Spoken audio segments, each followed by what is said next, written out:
और प्रधानमंत्री नरेंद्र मोदी क्या कुछ कह रहे हैं, ये सुनवाते हैं। उनके मंदिर में भी हजारों दीप जलाए जाएंगे। एक अद्भुत उत्सव होगा। ये ऐसी दीपावली होगी जब हमारे राम एक बार फिर अपने घर आए।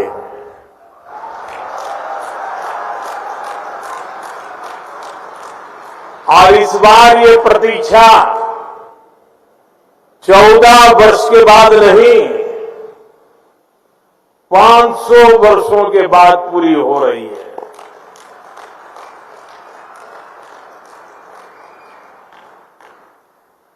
साथियों, धनतेरस के दिन सौभाग्य और स्वास्थ्य का ये उत्सव सिर्फ एक संयोग नहीं है, ये भारतीय संस्कृति के जीवन दर्शन का प्रतीक है। हमारे ऋषियों ने कहा है, आरोग्यम परमम भाग्यम, यानी आरोग्य ही परम भाग्य परम धन है।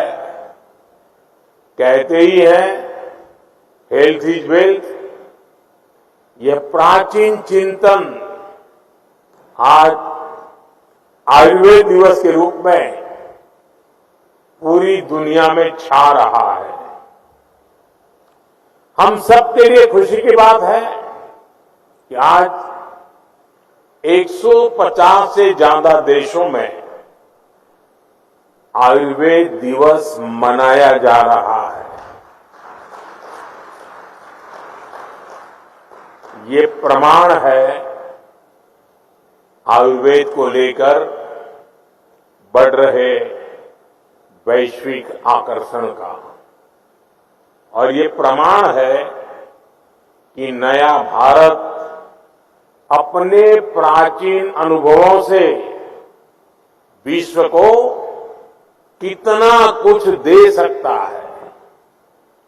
साथियों, बीते 10 वर्षों में देश ने आयुर्वेद के ज्ञान को मॉडर्न मेडिसिन के साथ जोड़कर स्वास्थ्य के क्षेत्र में एक नया अध्याय जोड़ा है। All India institute of Ayurveda इसका एक बड़ा केंद्र बना है। 7 वर्ष पहले आज ही के दिन मुझे इस इंस्टीट्यूट के पहले फेज को समर्पित करने का सौभाग्य मिला था। आज भगवान धन्वंतरी की जयंती पर ही मुझे इसके सेकंड फेज के लोकार्पण का अवसर मिल रहा है। अब यहां पंचकर्म जैसी प्राचीन पद्धतियों का आधुनिक टेक्नोलॉजी के साथ फ्यूजन देखने को मिलेगा। आयुर्वेद और मेडिकल साइंस की फील्ड में एडवांस रिसर्च भी होगी, और मैं इसके लिए सभी देशवासियों को बधाई देता हूं। साथियों, जिस देश के नागरिक जितने स्वस्थ होंगे, उस देश की प्रगति की गति भी तेज होगी। इस सोच के साथ अपने नागरिकों के स्वास्थ्य को प्राथमिकता देते हुए केंद्र सरकार ने स्वास्थ्य नीति के 5 स्तंभ तय किए हैं। पहला, प्रिवेंटिव हेल्थ केयर, यानी बीमारी होने से पहले का बचाव। दूसरा, समय पर बीमारी की जांच। तीसरा, मुफ्त और सस्ता इलाज, सस्ती दवाएं। चौथा, छोटे शहरों में अच्छा इलाज, डॉक्टरों की कमी दूर करना और पांचवा, स्वास्थ्य सेवा में टेक्नोलॉजी का विस्तार। भारत अब हेल्थ सेक्टर को होलिस्टिक हेल्थ केयर की नजर से देखता है। आज इस कार्यक्रम में इन 5 स्तंभों की मजबूत झलक दिखाई देती है। अब यहां लगभग 13,000 करोड़ रुपए की परियोजनाओं का उद्घाटन और शिलान्यास हुआ है। आयुष स्वास्थ्य योजना के तहत 4 सेंटर ऑफ एक्सीलेंस, ड्रोन के जरिए स्वास्थ्य सेवाओं का विस्तार, एम्स ऋषिकेश में हेलीकॉप्टर सर्विस, एम्स दिल्ली और एम्स बिलासपुर में नया इंफ्रास्ट्रक्चर, देश के 5 अन्य एम्स में सेवाओं का विस्तार, मेडिकल कॉलेजों की शुरुआत, नर्सिंग कॉलेजों का भूमि पूजन, देश में स्वास्थ्य सेवाओं के कायाकल्प से जुड़े ऐसे अनेकों काम आज हुए हैं।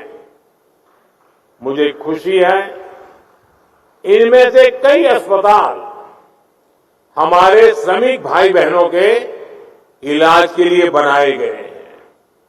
ये अस्पताल हमारे श्रमिक वर्ग की सेवा के केंद्र बनेंगे। आज जिन फार्मा यूनिट्स का लोकार्पण हुआ है, उनसे देश में ही एडवांस मेडिसिन के साथ हाई क्वालिटी स्टेंट्स और इम्प्लांट भी बनेंगे। ये यूनिट फार्मा सेक्टर में भारत की ग्रोथ को आगे बढ़ाएंगे। साथियों, हम में से अधिकतर लोग उस पृष्ठभूमि से आए हैं जहां बीमारी का मतलब होता है पूरे परिवार पर मानो बिजली गिर गई हो। गरीब के घर में कोई एक अगर गंभीर रूप से बीमार होता है तो उसका असर घर के हर सदस्य पर पड़ता है। एक समय था जब इलाज में लोगों को घर, जमीनें, गहने सब बिक जाते थे। गंभीर बीमारी के इलाज का खर्च सुनकर ही गरीब की आत्मा कांप जाती थी। बुजुर्ग मां सोचती थी कि अपना इलाज कराऊं या नाती पोते की पढ़ाई। बुजुर्ग पिता सोचता था अपना इलाज कराऊं या घर के खर्च देखूं। इसलिए गरीब परिवार के बड़े बुजुर्गों को बस एक ही रास्ता दिखाई देता था, चुपचाप तकलीफ सहो, दर्द बर्दाश्त करो, चुपचाप मृत्यु का इंतजार करो। पैसे की कमी की वजह से इलाज ना करा पाने की वो बेबसी, वो बेचारगी गरीब को तोड़कर रख देती थी। मैं अपने गरीब भाई बहनों को इस बेबसी में नहीं देख सकता था। इसलिए ही उस संवेदना में से, उस दर्द में से, उस पीड़ा में से मेरे देशवासियों के प्रति पूर्ण समर्पण भाव में से आयुष्मान भारत योजना ने जन्म लिया है।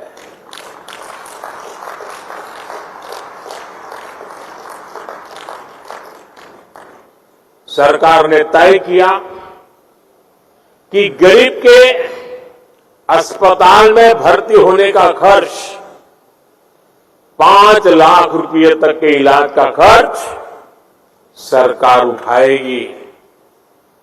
आज मुझे संतोष है कि देश में लगभग 4 करोड़ गरीबों ने आयुष्मान योजना का लाभ उठाया है। ये 4 करोड़ गरीब अस्पताल में भर्ती हुए। इनमें से कुछ तो अलग अलग बीमारियों के लिए कई बार भर्ती हुए, अपनी बीमारी का इलाज कराया और इन्हें एक भी रुपया खर्च नहीं करना पड़ा। अगर आयुष्मान योजना न होती तो इन गरीबों को करीब करीब 1.25 लाख करोड़ रुपए अपनी जेब से देने होते। मैं अक्सर देश के अलग अलग राज्यों में आयुष्मान योजना के लाभार्थियों से मिलता हूं, उनसे सुख दुख की बातें सुनता हूं, उनका अनुभव सुनता हूं।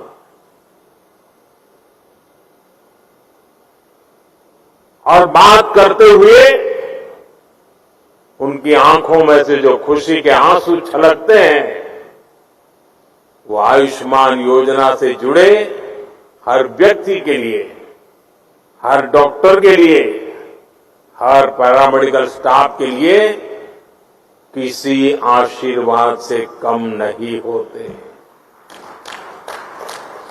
इससे बड़ा आशीर्वाद नहीं हो सकता। आप विश्वास करिए, लोगों को ऐसे संकट से उबारने वाली योजना पहले कभी नहीं बनी। और आज मुझे इस बात का बहुत संतोष है कि आयुष्मान योजना का विस्तार हो रहा है। देश के हर बुजुर्ग की नजर इस कार्यक्रम पर है। चुनाव के समय मैंने गारंटी दी थी कि तीसरे कार्यकाल में 70 वर्ष से ऊपर के सभी बुजुर्गों को आयुष्मान योजना के दायरे में लाया जाएगा। आज धन्वंतरी जयंती पर ये गारंटी पूरी हो रही है।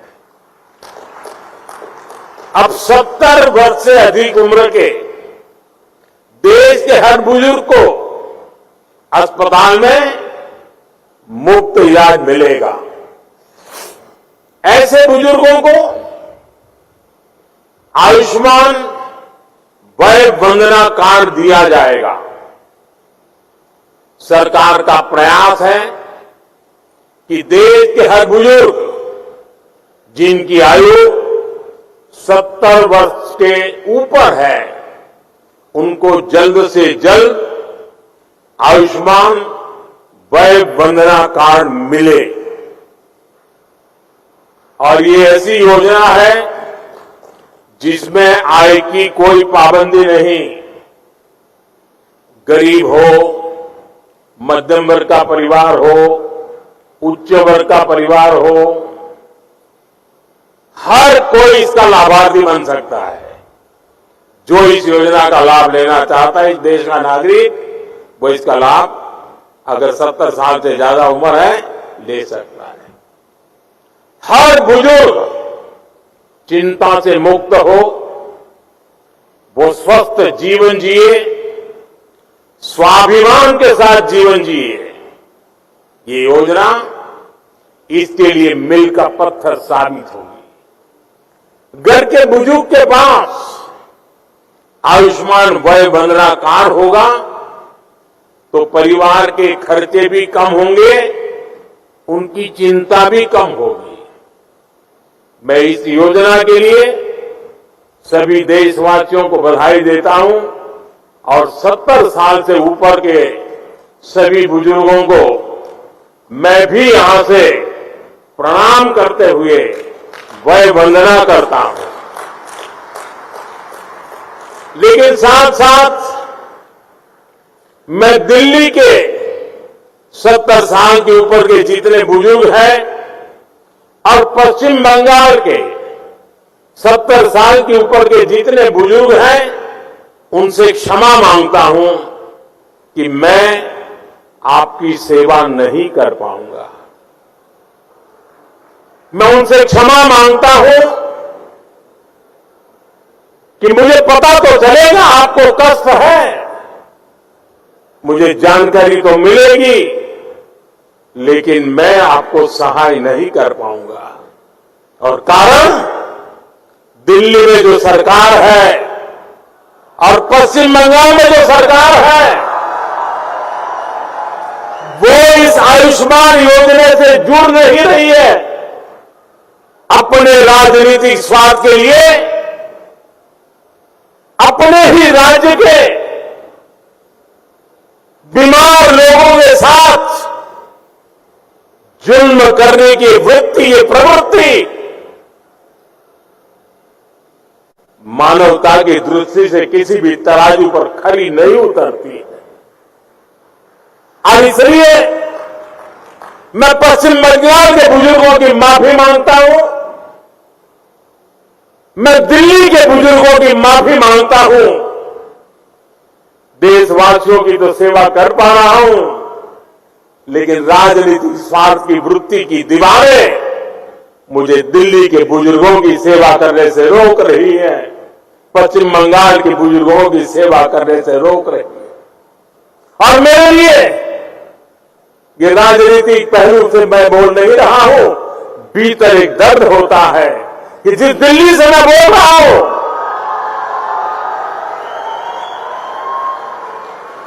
दिल्ली के भी बुजुर्ग मेरी बात सुनते होंगे।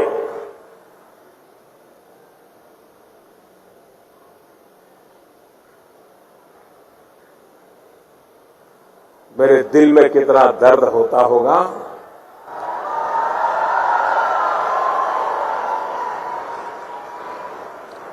मैं शब्दों में बयान नहीं कर पाऊंगा।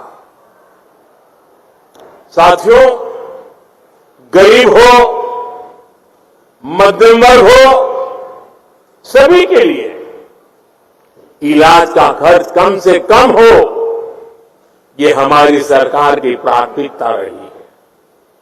आज देश भर में 14,000 से ज्यादा पीएम जन औषधि केंद्र इस बात के साक्षी हैं कि हमारी सरकार कितनी संवेदनशीलता से काम कर रही है।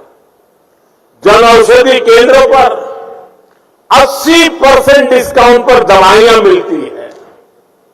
अगर ये जन औषधि केंद्र ना होते तो गरीबों को, मध्यम वर्ग को अब तक जो दवाइयां बिकी है, उसके हिसाब से मैं कह सकता हूं कि 30,000 करोड़ रुपया उनका दवाइयों के लिए ज्यादा खर्च हुआ होता, उनके 30,000 करोड़ रुपए बचे, क्योंकि जन औषधि केंद्र से दवाई मिली, 80% डिस्काउंट में मिली। आप जानते हैं, हमने स्टेंट और नी इम्प्लांट में जैसे उपकरणों को सस्ता किया है। अगर ये निर्णय भी ना लिया होता तो सामान्य मानवी पर, जिन्होंने ये ऑपरेशन करवाए हैं, उनको 80,000 करोड़ रुपए ज्यादा खर्च करना पड़ता। ये हमारे प्रयासों का परिणाम है कि उनके 80,000 करोड़ रुपए बचे हैं। मुफ्त डायलिसिस की योजना से भी लाखों मरीजों का हजारों करोड़ रुपए का खर्च बचा है। हमारी सरकार जानलेवा बीमारियों से रोकथाम के लिए मिशन इंद्रधनुष अभियान चला रही है। इससे न सिर्फ गर्भवती महिलाओं की जिंदगी बच रही है, नवजात शिशुओं का जीवन बच रहा है, बल्कि वो गंभीर बीमारियों की चपेट में आने से भी बच रहे हैं। मैं अपने देश के गरीब और मध्यम वर्ग को महंगे इलाज के बोझ से बाहर निकाल कर ही रहूंगा, और देश आज इसी दिशा में आगे बढ़ रहा है।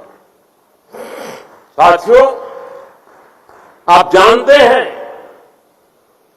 बीमारी से होने वाली परेशानी और रिस्क को कम करने के लिए सबसे जरूरी होती है टाइमली डायग्नोसिस। अगर कोई बीमार होता है तो उसे जल्दी जांच की सुविधा मिले, जल्दी इलाज शुरू हो सके। इसके लिए देश भर में 2 लाख से ज्यादा आयुष्मान आरोग्य मंदिर खोले गए हैं। आज इन आरोग्य मंदिरों पर करोड़ों लोगों की कैंसर, ब्लड प्रेशर, डायबिटीज जैसी बीमारियों की आसानी से जांच हो पा रही है। आसानी से जांच की वजह से लोगों का इलाज भी समय पर शुरू हो रहा है और समय पर शुरू हुआ इलाज भी लोगों के पैसे बचा रहा है। हमारी सरकार स्वास्थ्य के क्षेत्र में टेक्नोलॉजी का ज्यादा से ज्यादा इस्तेमाल करके भी देशवासियों के पैसे बचा रही है। ई संजीवनी योजना के तहत अब तक 30 करोड़ लोग, यह आंकड़ा छोटा नहीं है, 30 करोड़ लोग मान्य प्रतिष्ठित डॉक्टरों से ऑनलाइन परामर्श ले चुके हैं। डॉक्टरों से निःशुल्क और सटीक परामर्श मिलने से भी उनके बहुत पैसे बचे हैं। आज हमने यूविन प्लेटफॉर्म भी लॉन्च किया है। इस प्लेटफॉर्म के साथ ही भारत के पास अपना एक टेक्नोलॉजिकली एडवांस इंटरफेस होगा। कोरोना के समय हमारे कोविन प्लेटफॉर्म की सफलता को पूरी दुनिया ने देखा है। पेमेंट सिस्टम में यूपीआई की सक्सेस भी आज एक ग्लोबल स्टोरी बन चुकी है। डिजिटल पब्लिक इंफ्रास्ट्रक्चर यानी डीपीआई के जरिए वही सफलता भारत अब हेल्थ सेक्टर में दोहरा रहा है। साथियों, हेल्थ सेक्टर में आजादी के 6-7 दशकों में जो काम नहीं हुआ वो बीते 10 वर्षों में हुआ है। बीते 10 साल में देश में रिकॉर्ड संख्या में नए एम्स और मेडिकल कॉलेज खोले गए हैं। आज इस कार्यक्रम में ही कर्नाटका, यूपी, एमपी और मध्य प्रदेश, वहां कई हॉस्पिटलों का शिलान्यास हुआ है। कर्नाटका के नरसापुर और बोम्मा सांगरा में, मध्य प्रदेश के पीथमपुर, आंध्र प्रदेश के अचितापुरम और हरियाणा के फरीदाबाद में नए मेडिकल कॉलेजों का शिलान्यास हुआ है। यूपी के मेरठ में नए ईएसआईसी हॉस्पिटल का काम भी शुरू हुआ है। इंदौर में भी अस्पताल का लोकार्पण हुआ है। अस्पतालों की बढ़ती हुई ये संख्या बताती है कि मेडिकल सीटें भी उतनी ही तेजी से बढ़ रही है। मैं चाहता हूं किसी गरीब बच्चे के उसका जो डॉक्टर बनने का सपना है वो सपना टूटना नहीं चाहिए। और मैं मानता हूं सरकार की सफलता उसमें भी है कि मेरे देश के किसी नौजवान का सपना टूटे नहीं। सपनों में भी अपना एक सामर्थ्य होता है। सपने भी कभी कभी प्रेरणा का कारण बन जाते हैं। मैं चाहता हूं किसी मध्यम वर्ग के बच्चे को मजबूरी में मेडिकल की पढ़ाई के लिए विदेश न जाना पड़े। इसलिए पिछले 10 साल से भारत में मेडिकल सीटें बढ़ाने का एक अभियान चल रहा है।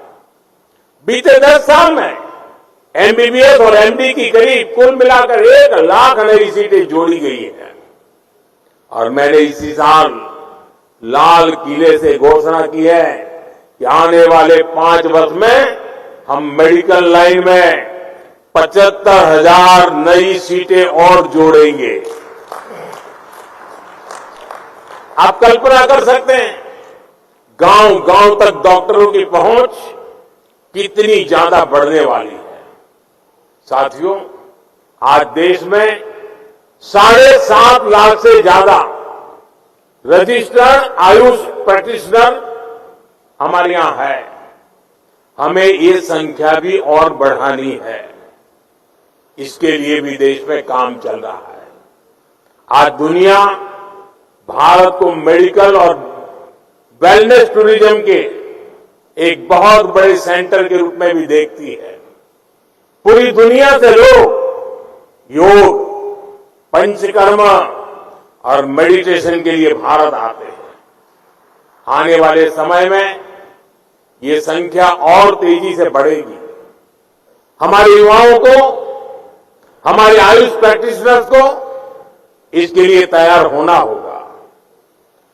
Preventive cardiology, Ayurvedic orthopaedics, Ayurveda sports medicine और आयुर्वेद रिहैब सेंटर्स, ऐसी कितनी ही फील्ड में भारत ही नहीं बल्कि अलग अलग देशों में भी आयुष प्रैक्टिशनर्स के लिए अपार अवसर बन रहे हैं।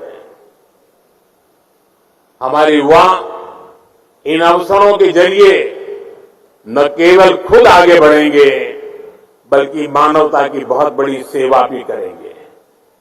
साथियों, 21वीं सदी में विज्ञान ने मेडिसिन की फील्ड में अभूतपूर्व प्रगति की है। जिन बीमारियों को पहले असाध्य माना जाता था, आज उनके इलाज मौजूद है। दुनिया ट्रीटमेंट के साथ ही वेलनेस को महत्व दे रही है। और वेलनेस की बात होती है, जब आरोग्यता की बात होती है, तो इसमें भारत के पास हजारों वर्ष पुराना अनुभव है। आज समय है हम अपने इस प्राचीन ज्ञान को मॉडर्न साइंस के नजरिए से भी प्रमाणित करें। इसलिए मैं लगातार एविडेंस बेस्ड आयुर्वेद की बात कर रहा हूं। आयुर्वेद में पर्सनलाइज ट्रीटमेंट प्रोटोकॉल्स का इतना गंभीर ज्ञान है, लेकिन आधुनिक विज्ञान के नजरिए से इस दिशा में पहले ठोस कंक्लूसिव वर्क नहीं हुई। मुझे खुशी है कि आज इस दिशा में देश एक अहम अभियान लॉन्च कर रहा है। ये अभियान है प्रकृति परीक्षण अभियान। ये प्रकृति परीक्षण अभियान, क्योंकि हम देखते हैं कोई पेशेंट होगा, आयुर्वेद के कारण अच्छा हो गया, परिणाम दिखता है, प्रमाण अवेलेबल नहीं होता है। हमें परिणाम भी चाहिए, प्रमाण भी चाहिए, ताकि हमें दुनिया को दिखाना है कि हमारे पास विश्व के आरोग्य की जड़ी बूटी पड़ी हुई है। इस अभियान के तहत आयुर्वेद के सिद्धांतों पर हम हर व्यक्ति के लिए आइडियल लाइफस्टाइल डिजाइन कर सकते हैं। हम बीमारियों के आक्रमण से पहले ही उन लोगों के लिए रिस्क एनालिसिस कर सकते हैं।